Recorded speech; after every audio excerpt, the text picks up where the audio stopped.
Right, a big deal has been made about who's out of contract. Shall we have a look at who we've actually got in contract to start with?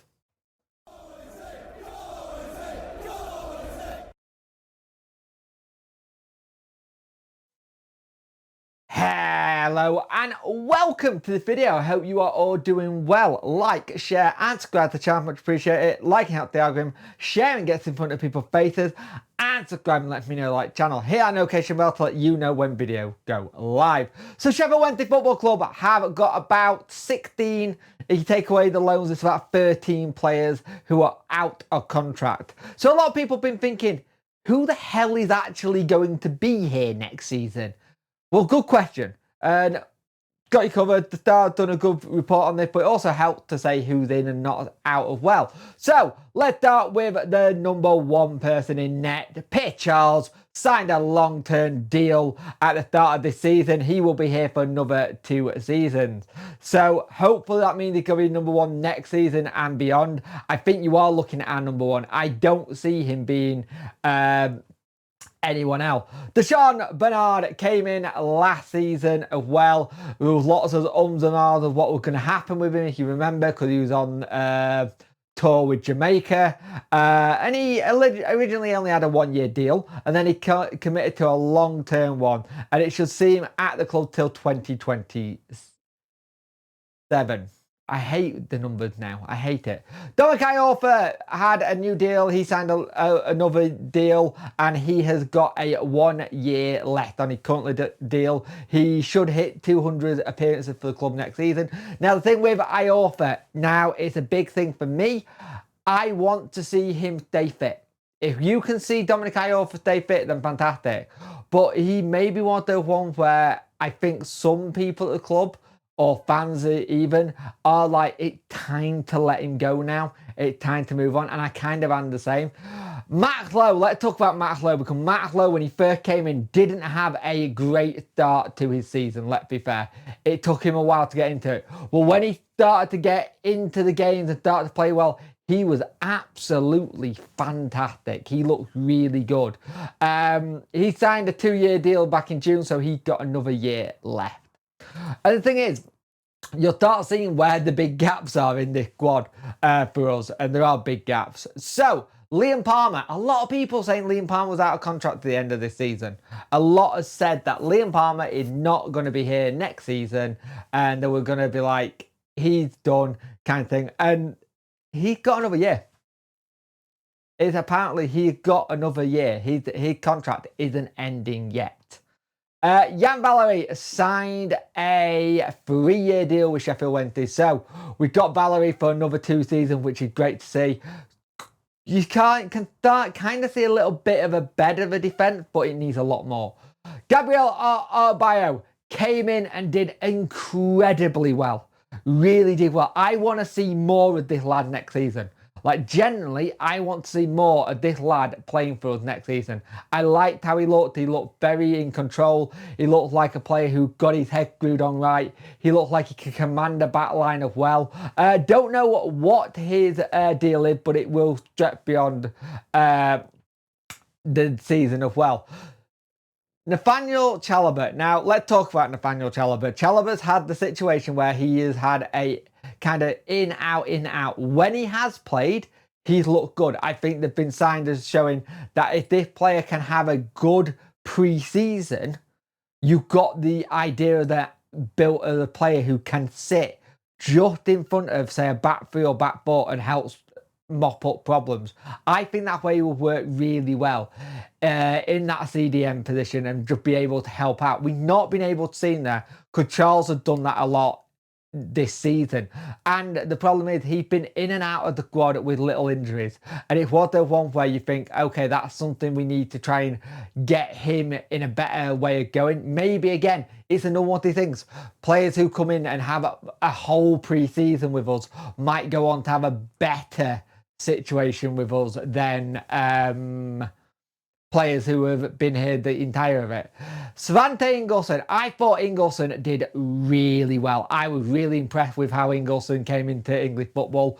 There's a player there who got an engine. There's a player there who's quite physical as well. Something I like. I like to see that in a player, especially in the midfield.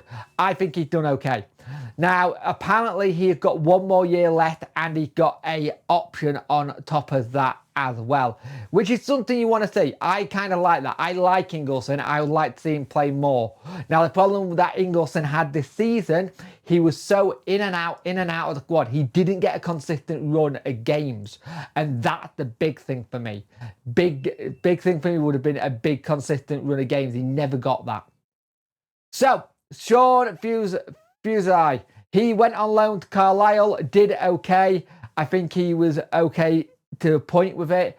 But here's the thing.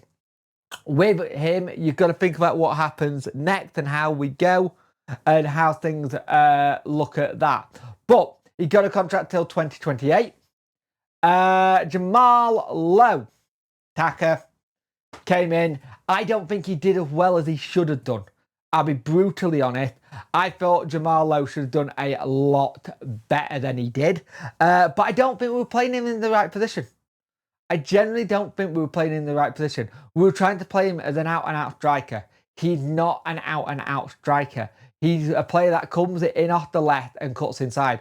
That's where he did really well at Swansea against us. Against us, he did amazingly well at cutting inside, going to different areas. That's what he did well. He ripped us apart doing that. And that never seemed to happen for us this season because I think he was having to compete with Gassama. Charlie McNeil, bring up McNeil. This is what we've been saying all season. We like the look of the lad of fans. I've seen stuff that I like. He will want more game time. I want this lad to have more game time. A full pre-season we went there, a bit more in the gym as well. Kind of do a little bit what Bailey did. Now, he's got time to fight. He's got a 3-year deal and an option on top of that.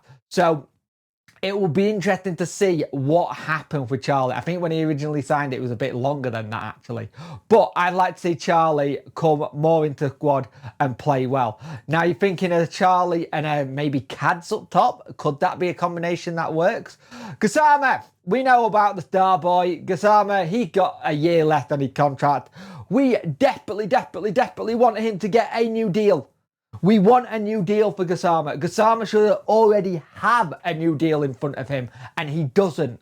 This is something I really want to see happen, and hopefully we can get that. But we'll see what happens in his last year. Let's hope talks are going to take place. Kabashi was looking okay up until he got injured, and then we didn't really see much of him. Tried to come in the back end of the season and do bits. Not much, do a little bit of injury. We'd like to see what he can do. We've seen little bits of what he can do.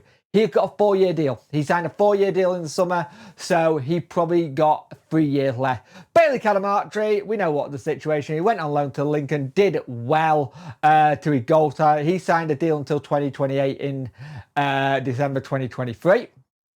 And last but not least, and this is the one that people are going to be a little bit like, okay, what's going on here? It's EK Ubbo. So originally, we signed EK Ubbo on a good long deal. I think it was a 3-year deal. And hindsight 2020, from what he did the season before, you would have gone, yeah, that's a good thing. I'd take him all day long. But didn't get a single goal in the league. Got something up. I think this lad just needs a pre-season. A full pre-season where he's not having to worry about anything. That's the thing. I think that's what he needs. He needs a full pre-season. If he can get a full pre-season, we get the best out of him. But again, this all comes down to who the manager is going to be. We have no idea what's going on. Danny does have a contract till 2027. And everything that's been said, there's going to be players here for him. You think the likes of Bannon is going to sign a new deal. You will think maybe the club are taking an option on Josh, and you would think that they may be taking an option on Masaba. Everybody else is up in the air. No one knows what's going to happen. I think the retain list is going to come out next week, about midweek, maybe Monday. Once we got that retain list done, we'll know roughly what's going on. And we may see some clarity on what's going on with Danny as well. But as of right now, they're the players who we have for next season. Not a lot. It needs a lot of players coming in. So good mix of youngsters and experience, but I think we're going to have that blend again, a youngster experience. Probably about 22 to 20 age range. Maybe some of them being the top end, being the experience. That's what I'd like to see. And use some academy boys. But let's see what happens. But that's who we do have in contract.